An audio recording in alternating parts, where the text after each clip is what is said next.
Hey y'all. Howdy. Back together. Welcome. I know. Welcome back. What a break. How long was that break? About a I year? know. No. Oh Like boy. we went on summer holidays. We were all I traveling and working and traveling and working. Traveling and working. Hmm. yeah. Gosh. I know. Where did you all go during the break? I went to England and I went to Ghana. Went to Africa for the first time. Very exciting. What took you to Ghana? You can't just say you went to Ghana. You have to say why Right. were you going. Back And in Why? I mean, it's always something that I wanted to do. About 20 years worth of manifestation. wow. Okay. Yeah. And it's just somewhere I always wanted to go. Opportunity came up. All the stars finally aligned. I went with a little bit of a tour company, not one of these big ones, Okay. a small one with my friends. It's like Mhm. a pre-birthday trip thing. Sweet. And yeah, it just happened. And of course, like everybody has said to me, every time I say Ghana, they're like, oh, Jamaica. And I promise you, It was it was. For nice. true. Yeah. I didn't even feel like, sometimes you vacation to some places where you're like, I definitely feel like I'm in a different country. Mm. If it was not for a particular moment, maybe when you sit down to eat the food or you're hearing something, but just being there looking through the window, walking, you're like, oh my damn yard. That's I great. didn't That's feel like I was not here. I nice. felt like I Wow. probably, it's like somebody said, oh, you went to a parish you've never went to before for whatever strange reason.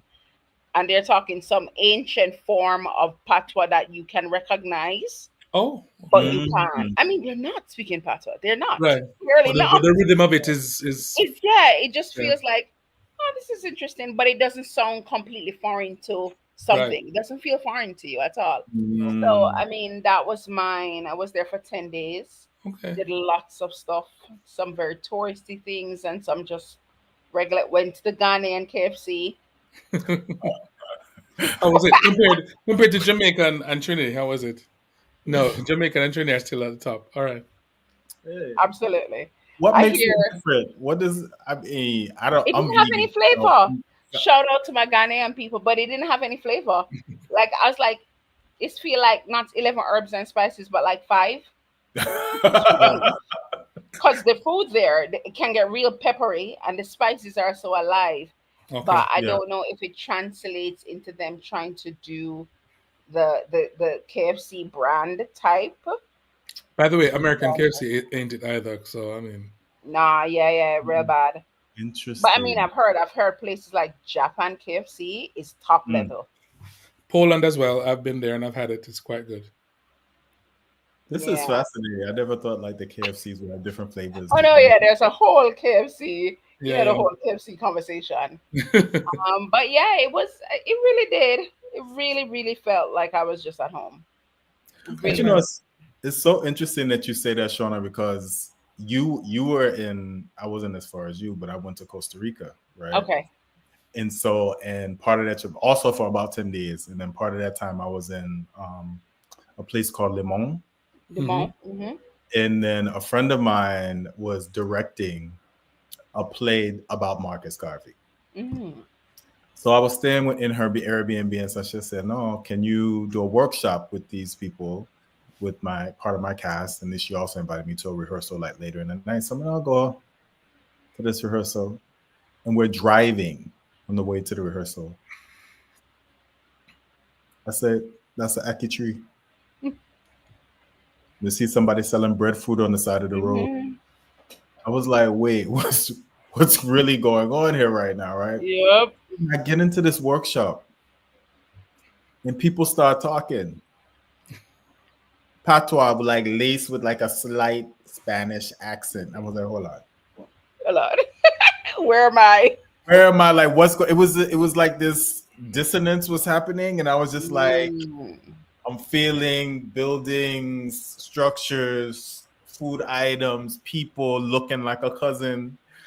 And then come to find out that like, which I kind of knew before, but it hit me differently being there. That a number of Jamaicans went from Panama to Hmm. Yes. Costa Rica to help build a railroad.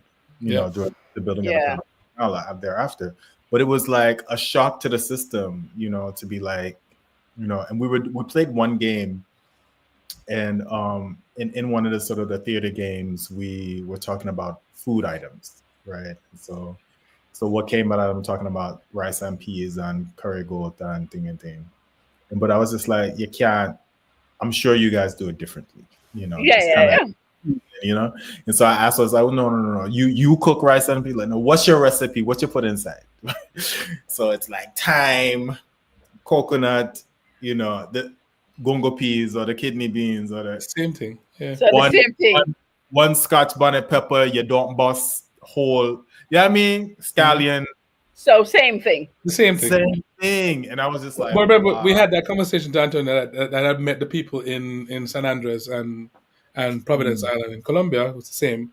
So Same. they had the patois, and they sang the mentor songs, the folk songs, same folk songs and stuff. And apparently in Nicaragua and some other places in Central America, there's these communities of Jamaican and Caribbean English speaking. Yeah, I mean, I think the more I travel, the more I'm just like, yeah, we've been traveling far and wide, and we're us all over, Yeah. and you don't quite think, you know. I think Michael and I were sharing a joke, but I'd seen some posts about it. Is you see the West Indian Day parade in New York, and they're like, "Are there any Jamaicans left in Jamaica?" Because Exactly. it's just, you know, we're over. We're traveled far and wide, and the culture has, and we think it's different, but it's not. And that's definitely one of the things, because I saw more Jamaican flags traveling around Ghana in the 10 days than I see here. And I'm not talking about flags and stuff that was put up by diaspora. I mean, they're literal Ghanaians. They love Jamaica and the culture so much that the Ghanaian flag is everywhere and the Jamaican flag is everywhere. Mm-hmm. Well, you know, On buses, on buildings, and I'm like, what's happening? well, they're very proud of their little cousins. You know, Auntie saw some moves somewhere. You know, I'm not calling that one, but he's doing very well overseas. But you also went to the UK, which probably also felt I like did Jamaica. the UK, very much so. I mean, I wasn't in. I only spent one weekend in London, interestingly enough. But I've done London a couple times before. I was mostly based in Birmingham, but again, same thing, still there. Again, are there any Jamaicans left in Jamaica? The diaspora is so strong over there. Almost every black person, to the point where I know other Caribbean islands, and we always have that cussing thing. But you hear them, and you're just like, okay, so that's a Jamaican. That's not a Trini or whatever. And I'm just like, okay, I know other Caribbean islands are here. You don't hear them as much. Yeah. Which actually it's interesting, because I feel like it makes sense that Mr. Winkler, you know, imagine a heaven for Jamaica, all its own, you know. Right. All its own. Correct. Yeah. So the Speaking diaspora, of that, we're moving in. We're moving into the Duppy. Yes. You know, and we've gotten a few chapters in. Everybody's probably in like 5 to 10 range after chapter 5, moving down. And just a lot of things, as Antonio was saying, is coming to the forefront, just about the Jamaica then and now, how Jamaicans imagine life. Right. Yeah. And I don't think I don't think it's that much different. Obviously things have changed, but I think certainly if I was to picture a paradise in heaven, it certainly would look more like Jamaica. Why would it not? Why would it not? Why would it not? You saying that makes you just think about, like, you know, being first generation, born in the US, never lived in Jamaica, but being with so many Jamaicans in the diaspora who always envision that at some point they're gonna go back home, right? And then never do, right? For whatever reason, right? Right. But it's almost like they're like trying to get to their heaven, right? And That's true. and sort of to be. This book has been incredible for me. Just it's one, it's been nonstop laughter. Isn't it? I mean, it just laughter, raunchiness. It's like the satire is incredible, but also just to keep learning so much about a version of Jamaica seems to be quite timeless, right? Yeah. Like, Yeah. I recognize some of these tropes and some of these ways of being that are very real in the diaspora, as well as seeing them and experience some of them in Jamaica when I visited over the years. It's been pretty incredible. Mm-hmm. Yeah. I was saying I think to both of you earlier, that in some of the language, even because where he gets to the point of they've come off the bus and now they're going through the KNPs to get to the culvert. The Heaven's Gate. And some of the language that he uses, you can hear the uptownness in it. The two guides met up and they were chatting like two higglers in Miami airport. And I guess, and I was saying because of when it was written, that was a thing then. Yes. Higglers, because higglers, nobody calls them higglers anymore. Even if the young people in Jamaica don't know what a higgler is. I don't even, that's the thing. I don't think they would even know. Because the terminology had changed to ICI, informal commercial importers. But we don't even have those anymore, really. Because that was a thing of the time when a lot of things weren't being imported in Jamaica. You couldn't get them in the stores readily, so people would go informally to Miami or to wherever and buy stuff in the supermarket and stores. Cayman, various other places, and bring them back. And then they had all these flea markets. They used to have these very popular flea markets in the New Kingston area, where they would have their stalls or their tents, and they would sell the things that they brought back, whether it was cereal or clothes or shoes or whatever. But nowadays you can bring those in with a shipping company. You can order them on Amazon yourself. So it's changed a lot. The concept of it is changed. Yeah, completely changed a lot. Yeah, but it's nice to have that picture of Jamaica. A whole generation of Jamaicans that would have no concept of a higgler. Yeah. Wild, crazy. Yeah. I didn't have a concept of a higgler either, but what I did have a concept of was sort of this idea of not having things available and scarcity, right? Was that like every time we all going on growing up, barrel go first. Big shopping, yes, barrel, yes. Every time, and to see this barrel fill up over time and then go ship out, you know what I mean? Yeah. And so now you can reduce it to like, what can you carry in your suitcase? Right. Because because the options are very different. But yeah. But and Antonio, some people who had that concept of barrel, even though it's not needed now, some people are still stuck in that. I listen. In that thing. I'm going down. I'm going to do a barrel. My mother or my sister actually, they love doing that. And there's nobody. They're not sending this barrel to anybody. There's nobody there. It's just a habit. It's just like when we were growing up. My mother used to cook it was a big family, and our cousins used to come over on the weekends. So she'd cook a big pot of soup or whatever. The Saturday soup is a Jamaican tradition, and so she'd cook for a lot. And now, if it's two people in the house, she's still cooking a big pot. And it's some of those things. Again, it's that whole community. Again, something I noticed with when I was on the flights going to Ghana, the big suitcase. Why we are traveling with 4 suitcases? Yeah. Because leaving from England to Ghana, so those who were going back, so the Ghanaian diaspora very much reminded me of the Jamaican diaspora. Maybe that's ancestral memory we don't even know. It's the same thing. They might travel with 4, 5 suitcases to carry back. It's the same barrel thing, and it's like I have to give out and they make it a big soup because just in case Mr. So and so, Mr. anybody stop by the house and say soup I make, you can give them a bowl of soup. And coming back and carrying this excess, and I'm just saying, and in comparative to being in England and have traveling around England, them not travel so. Right, and then people look at us strange when we go on these long travels with just a backpack and a hand luggage. It's like what? Because what are you doing? Because also that suitcase went both ways, right? It's like you're taking there and you're bringing back. You're bringing back your breadfruit and yes, and all the things from your home. frozen mangoes and your frozen ackee and your. Because best believe, this is how we survive. There's so much stuff through food and community and sharing that I'm not shocked that, and I guess we'll see coming into Winkler again when he gets to heaven. It's very centralized around a shop. Right, yes. For the community, which is the communities, absolutely, and it's the same kind of thing.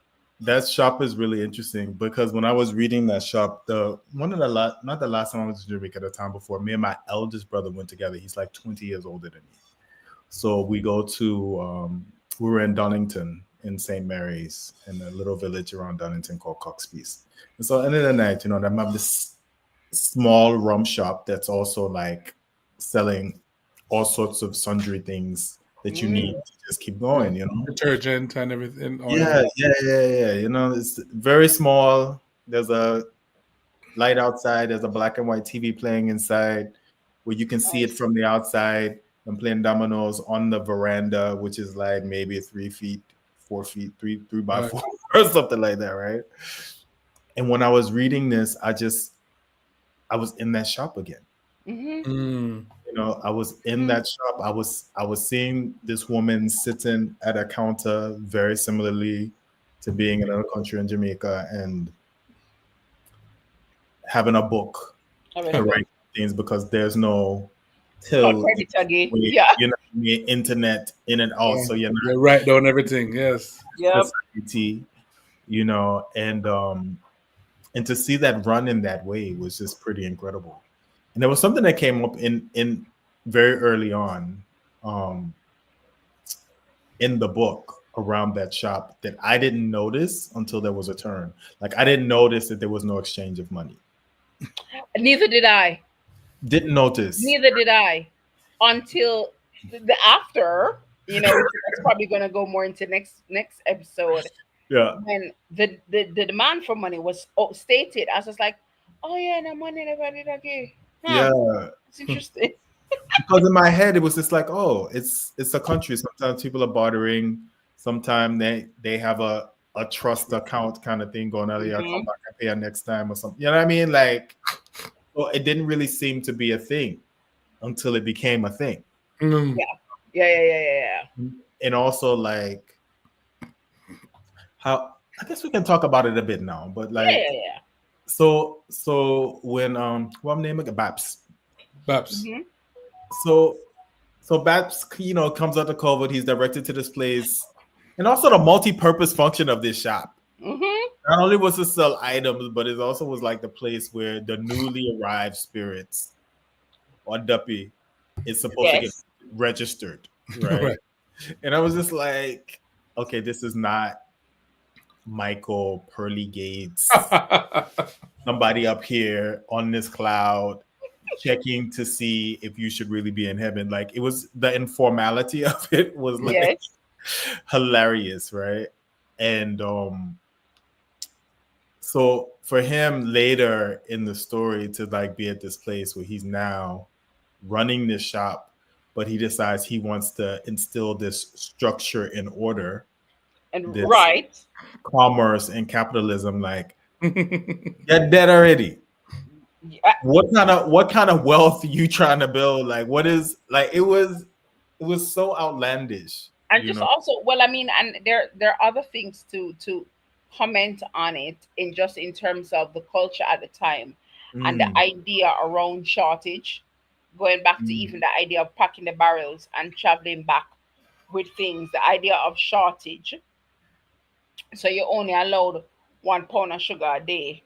However, in heaven, and I guess a Jamaican would envision a heaven where there is never any shortage. Right. So why would you still need to charge or limit produce in heaven when there is no shortage? There's never shortage. But the idea that common capitalist merchandise sense suggests that you can't just meet people come in here, 5 of them must come in and everybody gets 3 packages. of the sugar. It's the same thing. I mean, that culture is still very much alive in today's Jamaica. Mm-hmm. Whenever there's a rush on something, you will still see big supermarkets, big fabulous ones, as well as corner shop saying to you, customers are only allowed, 1 carton of eggs, because eggs will have a shortage a lot in Jamaica. One Right. dozen of eggs per customer. Mm. Still up to the other day, that's still very much alive in the Bossy supermarkets. Mm. Um, so the idea of shortage, to envision a heaven that there is never a shortage, I thought that was certainly a very Jamaican ideal of heaven, that there's never a shortage, whatever Mm. you want, including the sex. But Yeah, we got to get to that too. Yeah, yeah. yeah. But I think it also speaks to, I don't know, it's something it seems that he was trying to address in terms of there's certain ways of being for human beings in Jamaicans in particular Hmm. that they want to hold on to. No, Yeah. no matter if it's outdated, not useful, doesn't serve the individual, doesn't serve the community, but you're going to behave in this way anyway Yeah. because it's what you're used to. Yeah. And even when right in front of you, you're living in something that Yeah. shows you that what you've been is no longer relevant, but you're Yeah. still going to try to be that He's thing. still gonna try and be that. Because Yeah. he was still trying, even after you see that the things on the shelves automatically replace themselves. Come back. It's not costing you anything to give people Yeah. things for free, like nothing. Yeah. But they're fixie But with the tree in the backyard, yeah. the money tree that appeared for the people. Well, that was that. I mean, that was also cool. That when he entered heaven, and Yeah. it's like, but there's no sheep. There's no. It needs to be sheep. And he says, if you want sheep, you get sheep. And then He was, immediately they were and he sheep. was like, sheep. Yeah. What you need rolling hills? And no sheep. What? So anything you need, you'll get. Yeah, I mean, exactly. and really kind of appeared to, what I took from that moment is this idea of this understanding of heaven. It must be different. So three of us here would have three different versions of heaven that we would like to see if we would envision a heaven. And just the idea that for him, for maybe the other woman who were chatting and so on as they were trying to get through the cane piece to go through heaven's gate, that it must look different. And certainly my heaven would never have me crawling through a cane piece. Or a culvert. Certainly not, because my heaven would never do that, because But there's- white doves must come down and lift me. But there's also this weird thing of these violent acts being experienced as pleasure. What? Yeah. And the lady threw the rock stone in him head. I was expecting my husband. Listen, I was just thinking about that too, and I'm just like, not only these very violent acts that bring pleasure, but when you still have the impulse, you're still carrying that earthly wound. Yes. Heaven, Yes. the jealousy, the anger that this person cheated on you after you're dead. And it doesn't create anything. And I mean, there's another knock to that same thing, about one of the boys from the village who died from a bus hitting him over. So so often, or almost every day, he sets off in heaven to get hit by a bus, which is the most pleasurable feeling he has ever had. So every day he must be hit by the bus. But what is he? What I'm like? What is Mr. Winkler saying? Trying to say, like, is it that there are these experiences that we have as human beings that bring us a great deal of trauma, but those behaviors become cyclical. Yeah. Because whether we recognize it or not, we are getting something out of that thing. Out of it. Well done for the deconstruction, Antonio. Very nice. You know what I mean, right? Very nice. Like you won't and can't choose to do something different. Yeah. Because there are moments where some of these characters are like, they're frustrated by the pleasure that they feel, right? They're frustrated. They go between there's a frustration about the pleasure that they feel, and then now there's a desire for the pleasure. There's a desire for the pleasure. Yeah.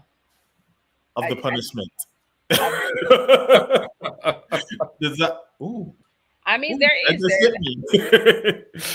there's those things. There's, as you say, probably a comment on trauma bonding and what it is that we do and these things that we do, because we know how to soothe ourselves from these things that bring us pain. And then eventually it's like the less of two evil, I guess, is a pain that I'm already familiar with. So I can keep inflicting that particular pain because I know how to deal with it. A new pain I don't know how to manage, but that pain I know I'll get through it anyway. And there's a way in which it's a bomb. You know? It's a kind of a thing over us that makes us kind of go, this is familiar, I can deal with this. Shona, as a male-bodied person who has a oud, I'm curious about your thought of these moments of female empowerment. Because what was Anthony saying?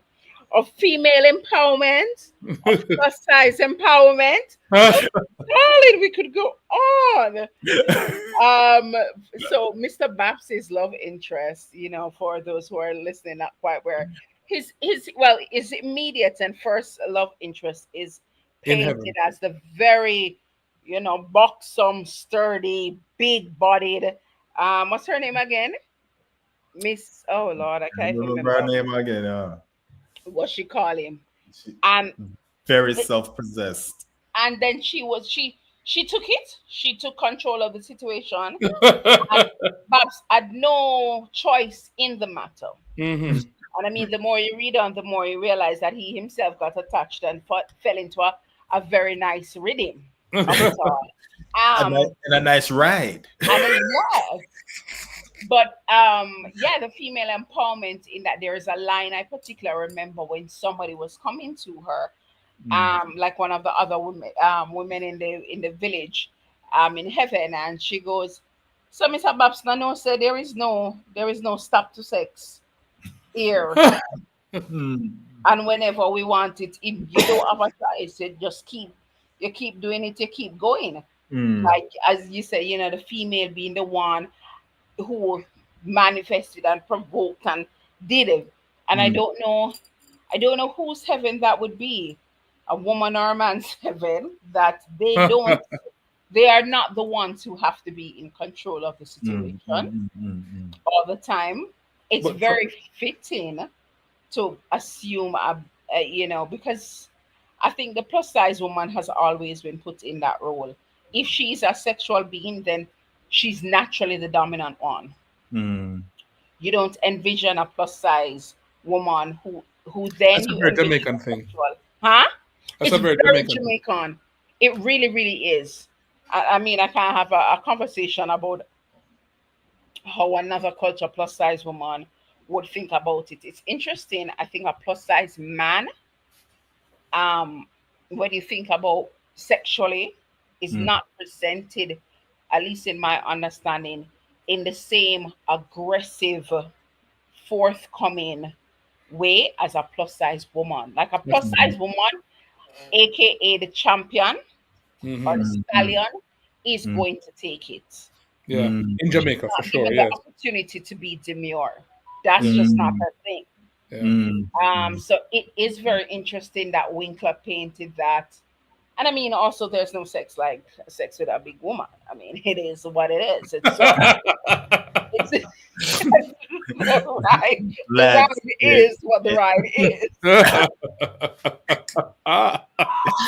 Let's be clear. Listeners, viewers. Yeah. Understand. I mean, I didn't say it. Mr. Winkler said it. You understand? Yeah, exactly. Take a moment for that. Yes. Yeah, but it's also interesting. Yeah. Babs was very concerned about his manhood coming to him, following him into heaven, because he was told by the nuns that there's no place for those things, the penis or whatever. I don't know what we can say on online anymore. But for the Penis is the biological name. I think we're good. yes, The maybe penis. we can get to it. We never know. You never know. You never know. Because you can't say the R word. You have to say grape. You can't. Yes, You have yes, to- yeah. So yeah, he was very concerned because he kept Yes. checking before before And checking to see I what was gather going that on. is the ideal heaven for a man. It must follow him into the It has afterlife, to. It feeling has and to. everything.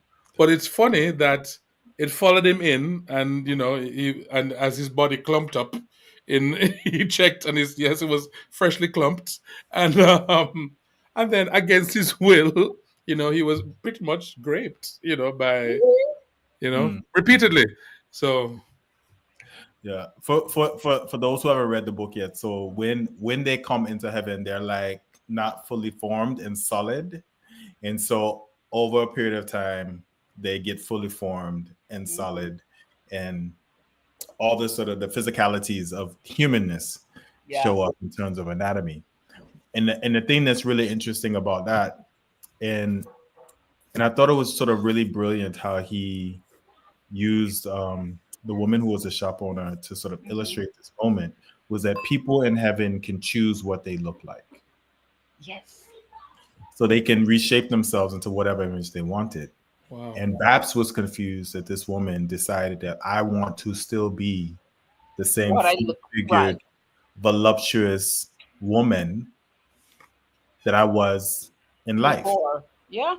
And I'm gonna look the same. And she talked about like, yeah, I don't look textbook beautiful in a way, whatever. I'm happy with who I am, how I am in life and in death. This is who I am, and this is who I'm going to be.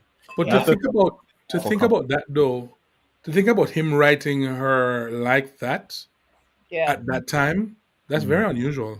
I think so as well. That's very unusual. I mean, at the But time when he wrote that kind of body Imagery. positivity and thing, Yes.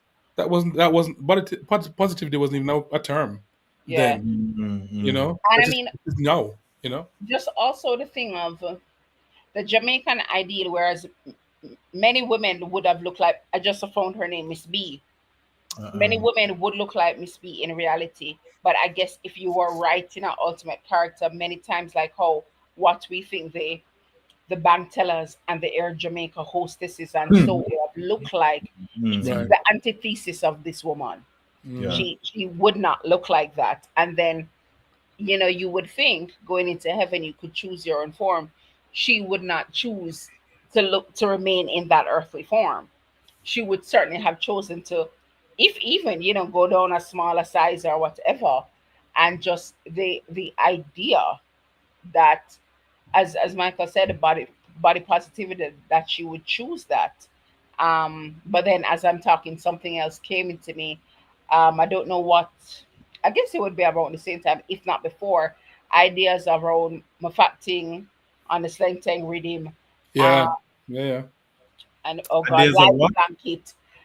Me and mafacting, which is a popular song. What was that? 80s, Michael? That's probably like early 80s. Yeah. Yeah. Early 80s on a slang tang rhythm. Me and me fat thing, me and me fat thing. I mean, I don't know. I don't think that was the I think it was under me fat thing or something like that. under me flat thing. Yeah. Under me fat thing. Yeah. Which kind of was both, because I think it was also a commentary on a big spliff, a fathead spliff, Oh, okay. but Okay. also Right. it kind of got subsumed into either me and me fatty, me and me bigger man.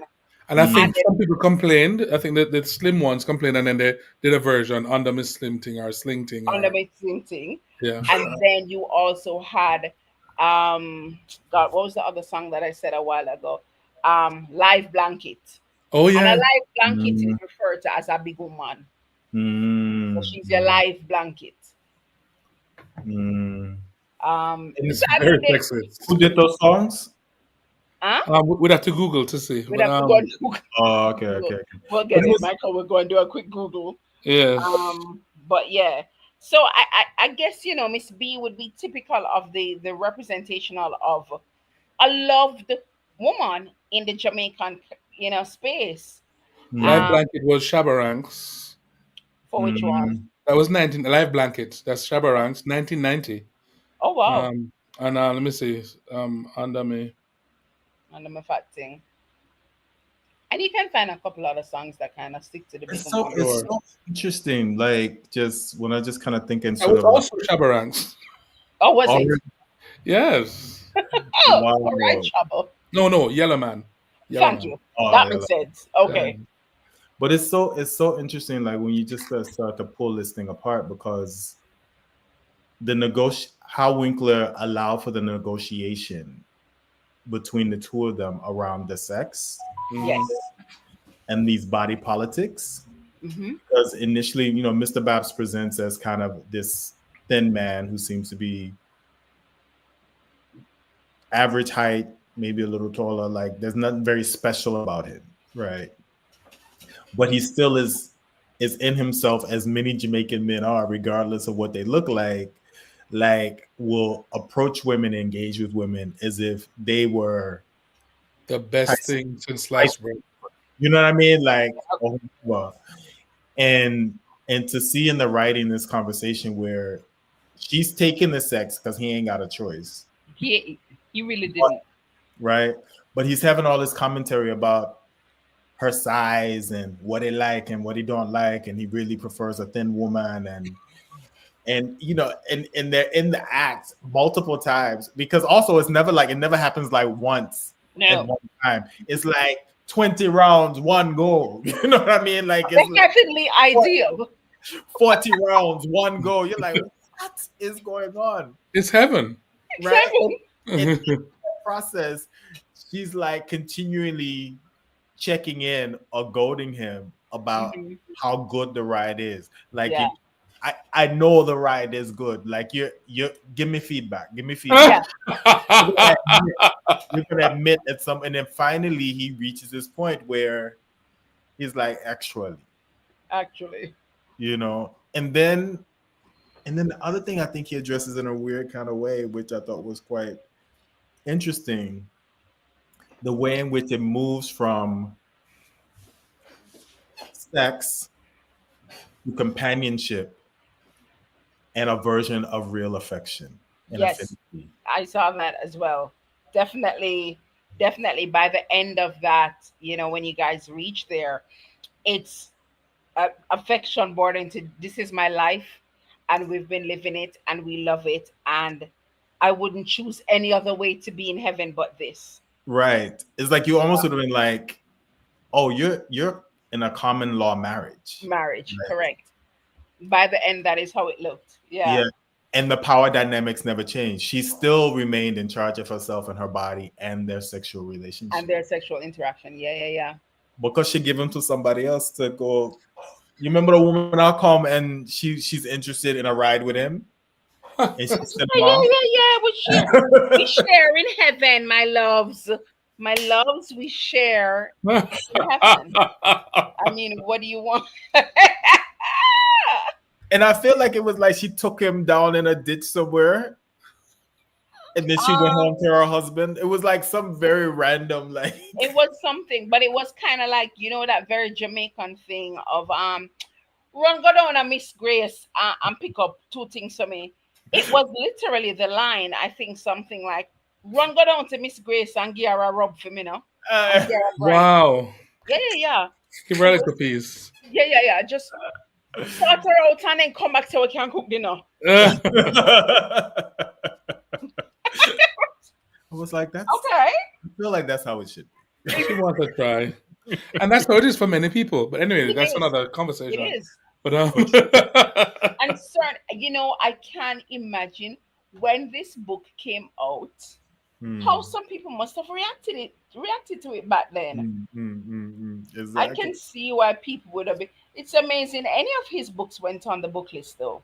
I mean, clearly this one was not on high school book list, but which one was it? The Lunatic was. The Lunatic. Yeah.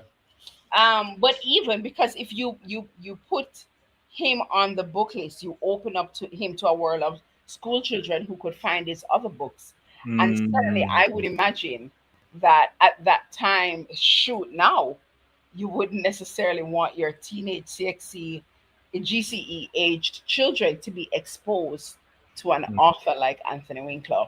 But why not? Because some of the other books that we were exposed to weren't much. A Brighter Sun. There's at And the that end of the Trinidadian first one there, what's the chapter. name?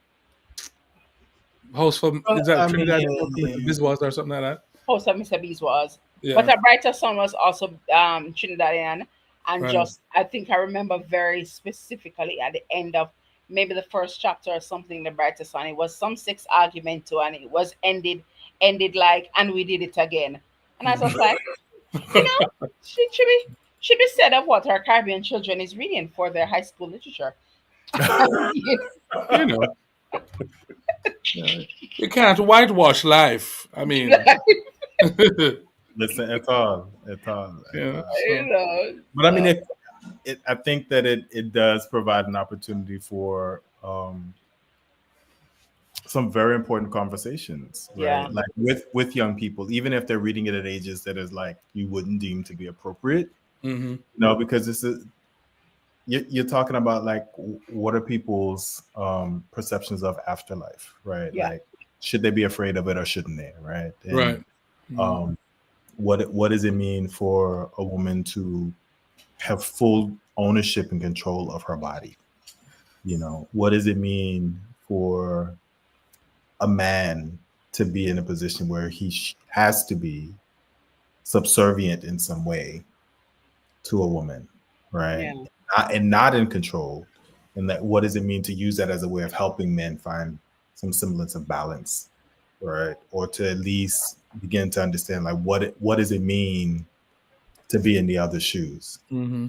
yeah, And because these situations are not consensual, right. in the book, right? In the Right. book, yeah. What does it mean to be in relationship or in community or in a society where there's copious amounts of non-consensual sex that you have no power to shift and or change, even in heaven? Even in heaven. Yeah, I mean, like Yeah, because he does. It's interesting how Winkler writes because there are there are rules to the world. There's rules Right. to, so there are some ways in which people can shape whatever it is they want to shape, and in some things yeah, they can't shape or unshape. And so I did find that throughout the course of the book, I was trying to understand the rules of the world and like Mm-hmm. why some things were the way they were and other things weren't. yeah, And maybe that's just life, and so kind of the things that we kind of accept, as human beings daily, like, okay, these are the parents, this is the family I was born into. I can't do anything about that, but I can do something about how soon I leave this family and what the world is that I built for myself afterwards. yeah. Right. Mm-hmm. Right. Like I can't do anything about the racism, but I can do something about How how I I, accept it, how I, yeah, fit it into my spirit. Yeah, yeah, you know what I mean? So I hadn't thought about some of these things until we're talking now, but I think it's yeah. quite fascinating the way that Mm-hmm. I mean, just when you think about, I mean, we assume, well, I assume bravery on Winkler's part to write the way he did write in the mm, time. mm, And maybe he didn't see it as bravery at all. Maybe he was just being himself. Maybe he was just being himself. Maybe he was writing and just saying, well, why shouldn't I be able to write about this? mm, In the same way that we commented about the fact that he was a white presented middle class or upper class, middle class, upper class, whatever, Jamaican man writing so freely and just talking about nigger, even with the understanding that culturally mm, it doesn't hit the same way as another race person or another cultural person who is white saying that he couldn't. And the mm, idea is that it's only the non-Jamaicans would be offended. Mm-hmm. mm, We would hope, but still, the idea that I don't know if because how the world has gotten now, how the white middle class upper class Jamaican man, he couldn't get away with saying it now, writing a book and using the term mm, mm, nigger. No, it's weird. Maybe he could, maybe he couldn't. I don't know. It just depends. But because of kind of the global influence, mm, there are certain things that to say just how Winkler got away with it, or the ease at which it was written accepted. I don't know. Maybe if we ever get to speak to anybody attached to Winkler, they would have insights Well, as as his you mentioned father. that, Yeah, I think his son followed us. I think it's his son, Adam. yeah. If it is you, Adam, hi. And Hi. we'll reach out to you. It'd be great to have a conversation with you about your dad. So I'll, at some way or other, either on YouTube Yeah, or otherwise, we'll reach out and see if we can, if you don't mind coming on. yeah. Not And maybe everybody want unbeknownst to have to them pick their face on a stream. So right? Unbeknownst to us, did his father face a particular type of backlash? right, I'm right, sure right. some backlash was faced, Mm. but any type of backlash about how it was written, when he said certain things, because he certainly couldn't talk I, about w- it I mean, I now. don't know if I'm sure I've mentioned this before. I remember going to Calabash and he was reading from one of the books. I don't remember which book it was, but all of us were on the floor rolling. Rolling Every few words, we were just laughing our asses off. I mean, he was so good. I mean, yes, he wrote it, but when he read it, when he read it it. just took life. It took life. It was amazing. It was just so natural. It just was like, what? Okay. That's Yeah. awesome. Yeah. That's really awesome. Yeah. Yeah. I mean, it's commentary for days, even coming out of the season that Jamaica just came out of, and the fact that one of the two particular party leaders couldn't say anything again because of how he is Presents. presented or how Yeah. he presents. Yeah. Antonio's like, huh? I Yeah. know some elections just happened, Right. but Yes. what Election that's just about? happened, and Yeah. we have one who is a light-skinned Jamaican male, but accepted as just true identity Jamaican male, and then one who is white, very Jamaican, Mm, authentically Jamaican, but white presenting Jamaican. mm. And there were just certain things during, I think, the whole months leading up, that people would nag at, oh, we don't need another white man, or him just not having the ability to say a particular thing. There was a big thing about the election debates. If he really was Jamaican, the debates, he pulled out his original Jamaican birth certificate, the small one that a lot of today's The generation, handwritten one. the handwritten Mm, one, the mm. handwritten birth certificate, that you can't get any more authentically Jamaican than that. That's right. And I don't think there was any serious weight to the conversation. But again, just the mere fact that we can niggle at it, I Mm. think still speaks volumes to the unsettledness of certain things, that it doesn't matter. Every day I go online, you might see a Jamaican Chinese, a Jamaican Indian person doing Mm. anything, and without fail, there is a couple people would make comments like, I see my people, but I hear my people, but I don't see my people. And Wow. it's usually the people who are, it's usually either the Jamaicans or the people who are descended from Jamaicans but are not connected It's a to Jamaica. Jamaica who will make those comments. Yeah. Mm. People from Jamaica not going to say that. Because I mean, are we not the out of many one people? Like, Exactly. And we how know are it. we still having this We know it and we're conversation? proud of it. And when we see it, as soon as we hear them, we know they're Jamaican. You But know, they're nobody has to often, tell us. and you can tell when somebody might be a diaspora Jamaican who live there, and then you can tell when, no man, this I want to grow Right, right over exactly. so. Mm. you know. But yeah, I think it's very.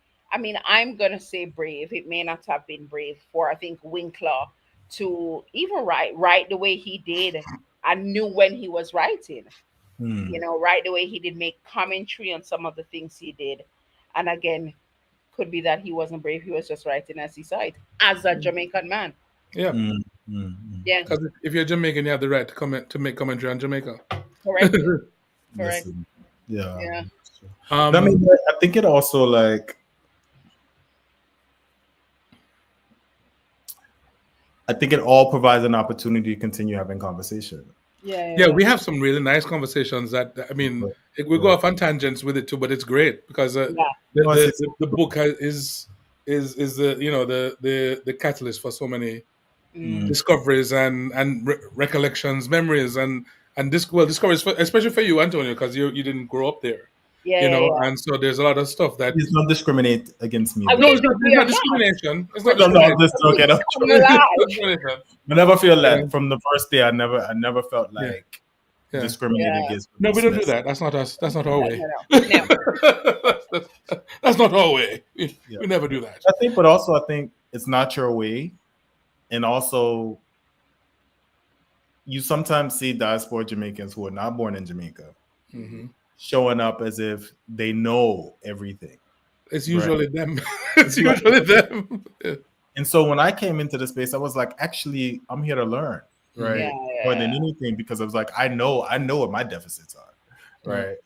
And so I think that positionality, like more and more of us need to take, and then it's not a weakness to be able to be like, I don't know, but I want to learn. Mm-hmm. Yeah. You know what I mean? And to stand 10 toes down in your full identity. Like nobody can never tell me that I'm not connected to Jamaica, that I am not part of. Which I think speaks you know what I mean? Yeah, which I think speaks to the importance of continuously reading Jamaican, I mean Caribbean as well, because this is a more than a Jamaican space, but reading works out of the space itself. And the works that span different times and so on, just to have an understanding, because I think a lot of times the culture gets, obviously this is what the culture is, this thing here, as opposed to all the many things, the nuances, the whatever, Yeah. And as we said before, you have 10 Jamaicans in a room. It's going to be 10 different Jamaican cultures that you experience. Yeah. I want to just shout out real quick, and we can continue, the people who have joined the book club. Because we've been trying to get people, but I mean they've been very quiet. We want to have them not be so quiet. But I'm gonna just call their names. So some of them are short names and just letters. But Quentin and JP, Peace, Carlos Suarez, Saras, Kehinde Otis, Prashant Mukund Barhate, and Shed Anyet. Those are the people who have joined. And maybe we'll try and put out a thing to see if we can meet them at some point. And just have a little conversation with them. Huh? So does it sound very Jamaican? I don't think any of them is Jamaican, which is fine. You never know. Yeah, but you would never know. One people. But I don't think so. That is a question I have though. Like, what is the best way for people to be able to participate during these live conversations? So if they come on, the thing is, there's that private space in the where they've joined, and they can have conversations with us before, because it'd be good for us to meet them and talk with them and even discuss as we're reading. And if they want to come on, they can just say, I'd like to come on and be part of the discussion, and they can. If they don't want to have their face on, then they can watch it and make comments. We'll bring the comments up. We'll talk with them. We'll that discussion can happen that way as well. Yeah. And that goes for anybody else, even people who have not joined. But the people who have joined will have that added private space and that discussion place where they can chat with us, chat with each other, and not be shy, and let us know that the next time, can I come on? Because remember, I'm on every time, but that was really not the original intention. was not for me to be on. You were meant to be. Yes, so I'm here, and I enjoy the conversation. So I look forward to it actually. So, but yeah, we have, the more the merrier. I mean, I wouldn't want to overload it. Each thing, maybe 2 or 3 can come on, and be a part, and maybe different ones each time. But just let us know. Yes, please do. Yeah, absolutely. And welcome to Rockaz Book Club. Welcome. And for the people who do catch this afterwards, you can always find out more about us if you go to our link tree, link down below. Tree, or to our website, which is here. We don't just have the book club. We also have a podcast, and we have courses. Yes. We have courses on Jamaican culture and reggae and spirituality, folk culture as well. So yeah, check us out. Check- Follow we, share it, share the stuff. Yes. And again, Adam, if you're willing, let us know. Let us know. We'd Call love us. to have, especially once we kind of finish the book. It'd be nice to chat with you as Yeah. well. That'd be incredible. Yeah, That would be awesome. Awesome. Yeah. cool. Anything We else? made it. No, we made it to the end. No, I love this. I love this opportunity to get together, have these conversations, Yeah. and Mm-hmm. read and dig into not only just culture but ways of being. Mhm. That are part of Jamaican, but just part of being human. Yeah. And also these universal themes that come up for immigrant peoples in the world in general who Yeah. have moved around, who have shaped Mhm. Yeah. identities and cultures of their adopted nations. It's such a beautiful, powerful thing. Yeah. Yeah, It definitely re-energizes me, the conversation, no matter how I kind of feel like, oh my gosh, I'm tired. We get going and we start talking, and it, yeah, yeah. Because just before we came on, it's like, oh, guys, I was like, I have guys, really low energy today, and I was like, no, we can't it's have not that. today. That's not gonna work. Yeah. But we got information and we We made did. it happen. Yes, Yeah. very good. That's awesome. All right, so till next time, we'll wrap it up, but you guys don't leave, so we can make our decisions. All right, Bye, bye, guys. y'all.